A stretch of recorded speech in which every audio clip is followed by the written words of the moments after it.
ಸರಿ, ಈ ನರಸಿಂಹಸ್ವಾಮಿ ಅಂದಲ್ಲ, ಅವ್ರು ಯಾರು? ಅಯ್ಯೋ, ಅವ್ರು ಗೊತ್ತೇ ಇಲ್ವೇ? ಅವರು ದೊಡ್ಡ ಕವಿಗಳು, ನಮ್ಮ ಮಂಡ್ಯದವ್ರೆ.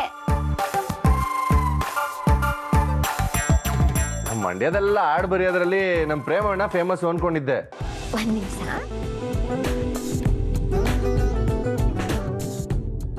ಏನಪ್ಪ ಇದು, ಕೂತ್ಕೊಂಡು ಹಾಡು ಕೇಳ್ಬೇಕಂತೆ.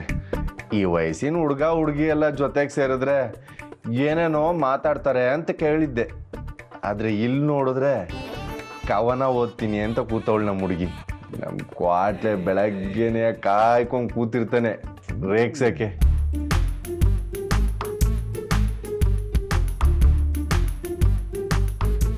ಅವರು ತುಂಬಾ ಕವನಗಳು ಬರ್ದಿದ್ದಾರೆ.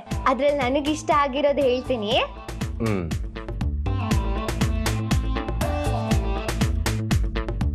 ಸಂಜೆ ದೋಣಿಯಲ್ಲಿ ನದಿಯ ಜಲ ಕದಲಿದಾಗ ನೀರ ಪಲ್ಲವಿಯಲ್ಲಿ ಮೂಡಿದ ಮುತ್ತಿನ ಚಿಪ್ಪು. ಇಂಥವಾದ್ರೆ ನಂಗೂ ಗೊತ್ತು ಕಣಮ್ಮೆ. ಹೌದೇ? ಮತ್ತೆ ಹೇಳಿ. ಹೇಳನಮ್ಮೆ, ಒಂದೇ ನಿಮಿಷ.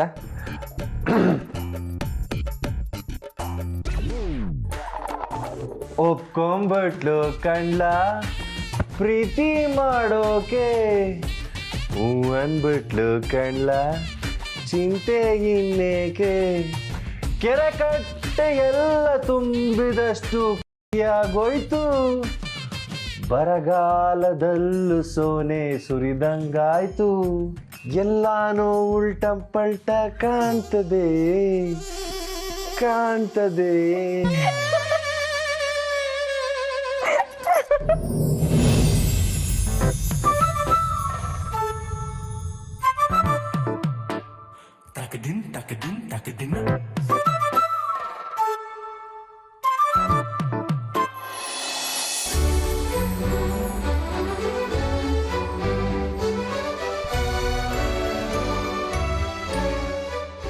ನಿದ್ದೆ ಮಾಡೋರ್ನ ಎಬ್ರಿಸಿದ್ರೆ ಮುಂದಿನ ಜನ್ಮದಲ್ಲಿ ತಿಗಣೆ ಆಗ್ತಾರೆ ಅಂತಾರೆ.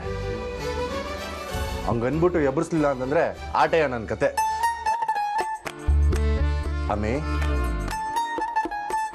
ಅಮ್ಮಿ,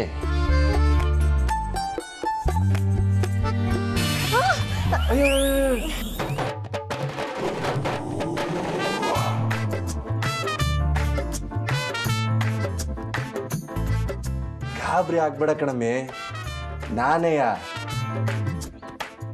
ಅಲ್ಲ ಕಣಮ್ಮಿ, ನೀನ್ ಯಾಕೆ ಎಲ್ಲದಕ್ಕೂ ಹಿಂಗೆ ಎದುರ್ಕತೀಯ? ಎದುರ್ಕಬೇಡ.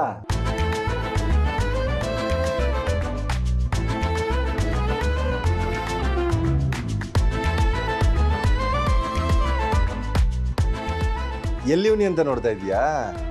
ನಮ್ಮ ರೂಮಾಗೆ ಇದೀವಿ. ಯಾಕೆ ಎಬ್ಬಿಸಿದ್ರಿ? ಟೈಮ್ 12 ಗಂಟೆ ಆಯ್ತು ಕಣಮ್ಮಿ. ಅಯ್ಯೋ, ಈಟ್ ಬಿರ್ನೆ ಎದ್ದೊಳ್ಬೇಕೆ?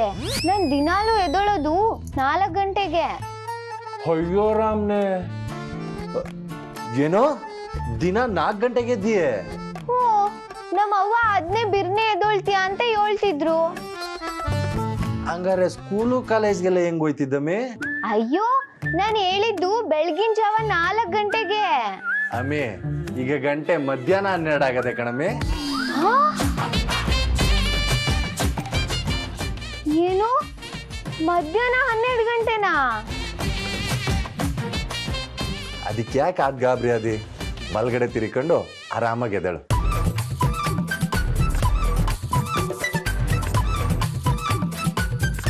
ಕರಾಗ್ರೆ ವಸತೆ ಲಕ್ಷ್ಮಿ, ಕರ ಮಧ್ಯೆ ಸರಸ್ವತಿ, ಕರಮೂಲೆ ಸ್ಥಿತೆ ಗೌರಿ, ಪ್ರಭಾತೆ ಕರದರ್ಶನಂ.